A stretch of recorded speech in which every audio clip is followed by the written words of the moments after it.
Hello दोस्तों, आपका स्वागत है हमारे चैनल में। आज हम सोशल साइंस का वीकली टेस्ट यानी कि 19 तारीख को होने वाला है, उसके लिए बीबीआई इम्पोर्टेंट क्वेश्चन लेके आए हैं। तो वीडियो को अंत तक जरूर देखना, ये वीडियो आपके लिए ज़रूर हेल्पफुल रहेगी। तो चलिए पहला क्वेश्चन देखते हैं। रेंडर पेस्ट क्या था? तो रेंडर पेस्ट जो था वह पशु रोग था। पशु का जो रोग होता है, एक प्रकार का रोग होता है, वही रेंडर पेस्ट कहते हैं। अमेरिका की खोज किसने की थी? तो अमेरिका की जो खोज की थी वह क्रिस्टोफर कोलंबस थे, जो अमेरिका की खोज की थी। अगला क्वेश्चन की बात करें तो निम्नलिखित में से कौन सी बीमारी अमेरिका के लोगों के लिए विनाशकारी सिद्ध हुई? तो अमेरिका के लोगों के लिए जो पहले के ज़माने था वह विनाशकारी सिद्ध हुई, वह चेचक रोग से। चेचक रोग से जो विनाशकारी, क्योंकि वो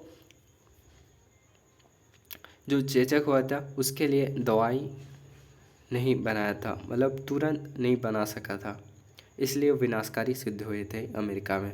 अगला क्वेश्चन की बात करें कि निम्नलिखित में किसे मित्र राष्ट्र माना जाता है? यानी कि विश्व युद्ध जो हुआ था वह दो राष्ट्रों के बीच में होता बटा, एक मित्र राष्ट्र, एक धुरी राष्ट्र।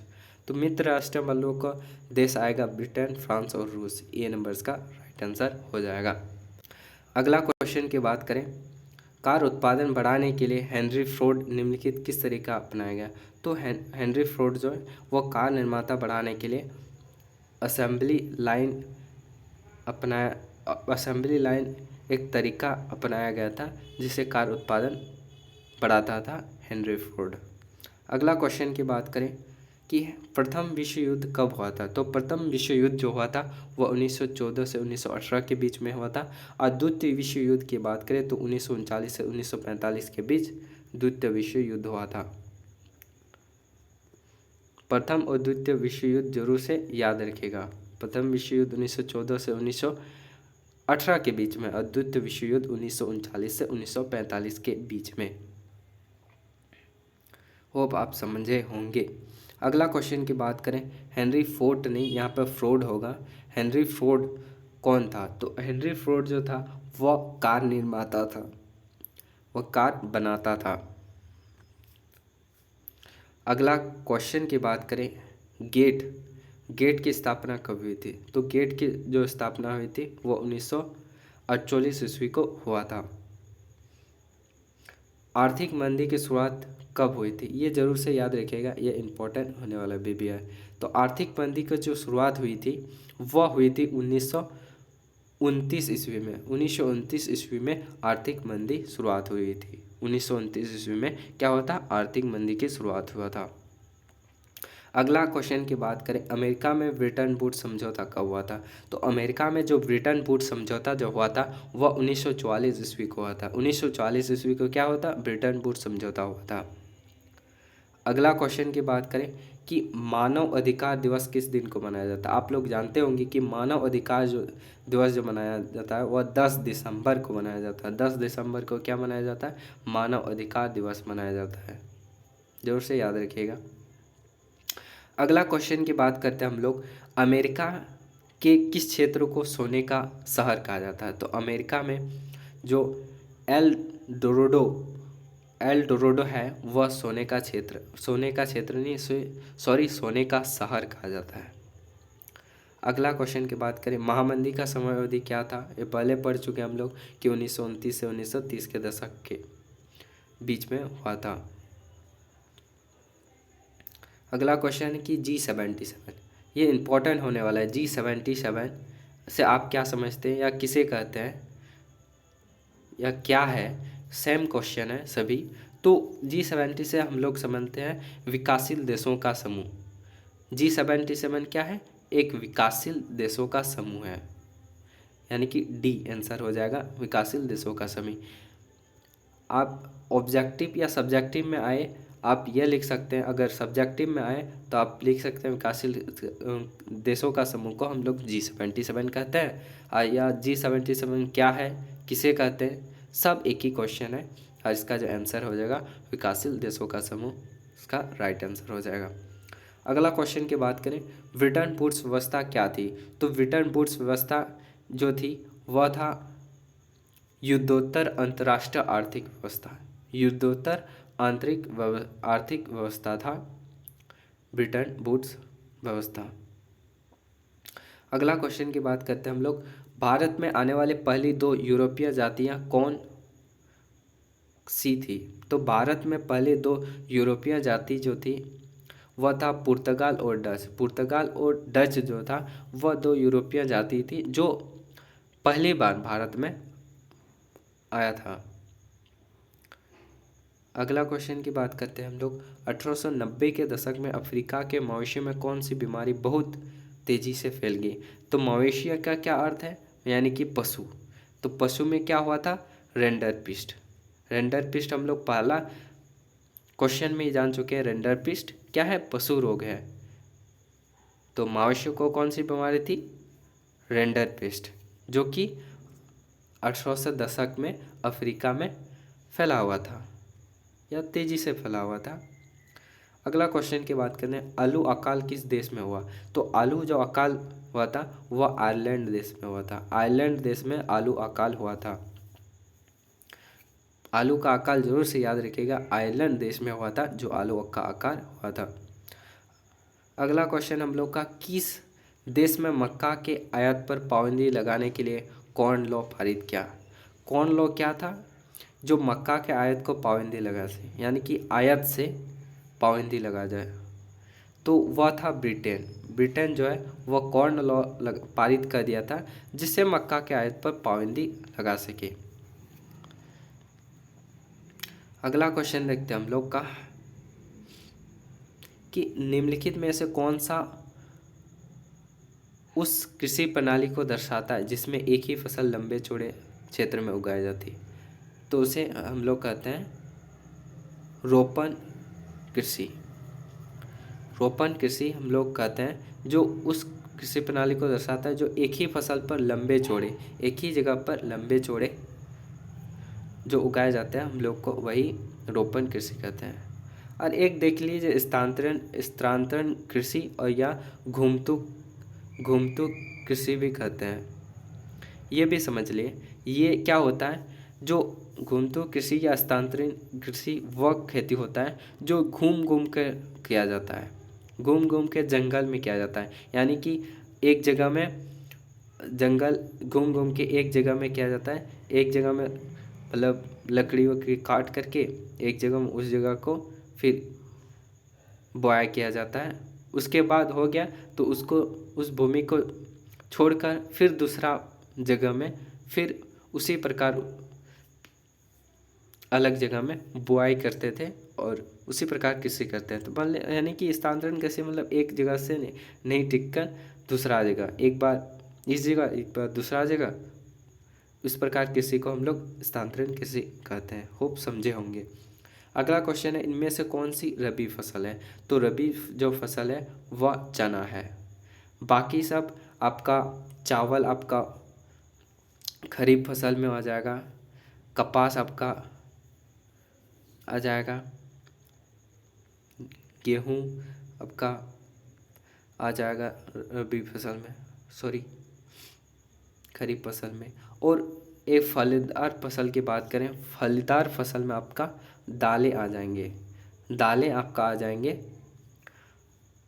फलदार फसल में आपका दालें हो जाएंगे, सभी प्रकार के दालें फलदार फसल में आपका आ जाएंगे। अगला क्वेश्चन की बात करते हैं कि सरकार निम्नलिखित में से कौन सी घोषणा फसलों को सहायता के लिए करती है? तो क्या है, जो सरकार जो है वह न्यूनतम सहायता मूल्य जो है, न्यूनतम सहायता मूल्य जो है वह घोषणा करती है किसानों के लिए। न्यूनतम सहायता मूल्य यानी कि कम से कम दाम यह निर्धारित करती है सरकार फसलों के लिए। न्यूनतम सहायता मूल्य सी नंबर का राइट आंसर हो जाएगा। अगला क्वेश्चन की बात करते हैं कि कर्तन दहन प्रणाली कृषि को मणिपुर में क्या कहते हैं? तो कर्तन दहन प्रणाली कृषि को हम लोग मणिपुर में हम लोग पामलू कहते हैं। क्या हो जाएगा इसका आंसर? डी नंबर इसका आंसर हो जाएगा, पामलू कहते हैं। अगला क्वेश्चन की बात करें, रोपण कृषि फसल का उदाहरण है। तो रोपण कृषि का फसल का जो उदाहरण है वह चाय हो गया। रोपण कृषि क्या हुआ, हम लोग फर्स्ट क्वेश्चन में एक लंबे चौड़े क्षेत्रों में हम लोग कृषि करते हैं, उसी को रोपण कृषि कहते हैं।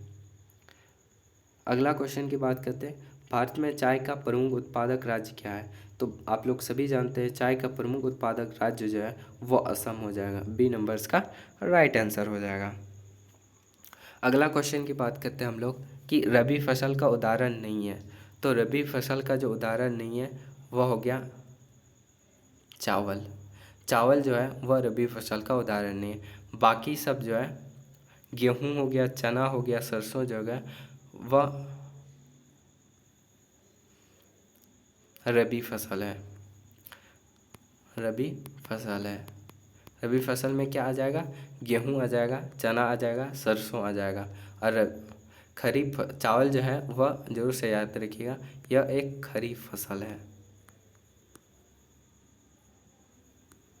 चावल क्या है, खरीफ फसल है। बाकी सब गेहूं, चना, सरसों आपका रबी फसल हो जाएगा।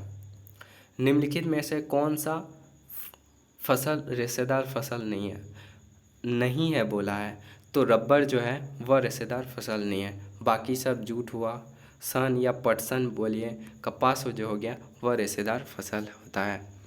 अगला क्वेश्चन की बात करते हैं, निम्न में से कौन सी एक रेशेदार फसल है। तो रेशेदार में आपका क्या हो जाएगा, कपास या जूट आ जाएगा, जो कि एक रेशेदार फसल है। यही सब रेशेदार फसल में आपका कपास हो जाएगा, जूट हो गया, पटसन जो आपका रेशेदार फसल हो जाएगा। अगला क्वेश्चन की बात करते हैं। अगला क्वेश्चन हम लोग का, निम्नलिखित में से किस पेय फसल में भारत विश्व का अग्रणी निर्यातक है, जो कि निर्यात यानी कि भारत जो है वह दूसरे देश को निर्यात करता है, यानी कि दूसरे देश को सामान भेजता है। तो कौन सी वस्तु, तो आप लोग सभी जानते होंगे चाय जो है वह भारत दूसरे देश को निर्यात करता है।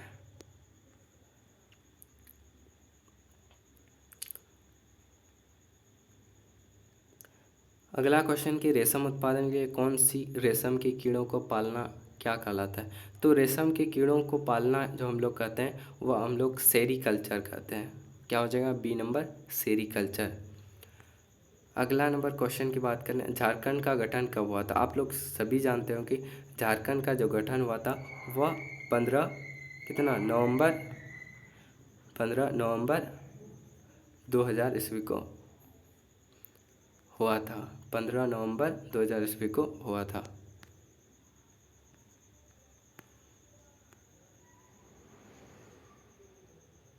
अगला है, समवर्ती सूची में दिए गए विषयों का कानून बनाने के अधिकार निम्न में से किसके पास है। तो समवर्ती सूची में जो है वह कानून बनाने के अधिकार हम लोग जो है वह संसद और राज्य विधानमंडल में होता है। संसद और राज्य विधानमंडल में होता है समवर्ती सूची। अगला क्वेश्चन कि निम्नलिखित में भारत में किस प्रकार का प्रणाली है। तो आप लोग जानते होंगे भारत में जो है वह संघात्मक शासन प्रणाली है। अगला क्वेश्चन है कि निम्न 7 आकर बनाया गया संघ का उदाहरण। तो 7 आकर बनाया गया संघ जो है वह अमेरिका का उदाहरण है। अमेरिका, इसका संयुक्त राज्य अमेरिका हो जाएगा राइट आंसर। ए नंबर इसका राइट आंसर हो जाएगा। अगला क्वेश्चन की बात करें, किस शासन व्यवस्था में संपूर्ण सत्ता केंद्र सरकार के पास होती है। तो केंद्र सरकार के पास जो होता है वह संपूर्ण सत्ता जो होती है वह एकात्मक शासन प्रणाली में क्या होता है, संपूर्ण सत्ता केंद्र सरकार के पास होती है। अगला क्वेश्चन की बात करते हैं, पुलिस, व्यापार, कृषि और सिंचाई जैसे प्रांतीय महत्व के विषय किस सूची के अंतर्गत आते हैं। तो पुलिस हो गया, व्यापार हो गया और कृषि जो हो गया, सिंचाई की बात करें तो हम लोग राज्य सूची में जो आ जाएगा वह आ जाएगा पुलिस, व्यापार, कृषि, सिंचाई के जैसे विषय सूची जो है वह राज्य सूची के अंतर्गत आता है। अगला क्वेश्चन की बात करें, कौन सा केंद्र सूची में शामिल नहीं है। तो केंद्र सूची में शामिल नहीं है वह है कानून व्यवस्था। अब बात करें केंद्र सूची में क्या क्या शामिल है। केंद्र सूची में बात करें क्या क्या शामिल है, केंद्र सूची में क्या क्या शामिल है, तो हम लोग इसको छोड़ के सब दे सकते हैं। यानी कि केंद्र सूची में हम लोग का मुद्रा शामिल है, बैंकिंग शामिल है, रेलवे शामिल है।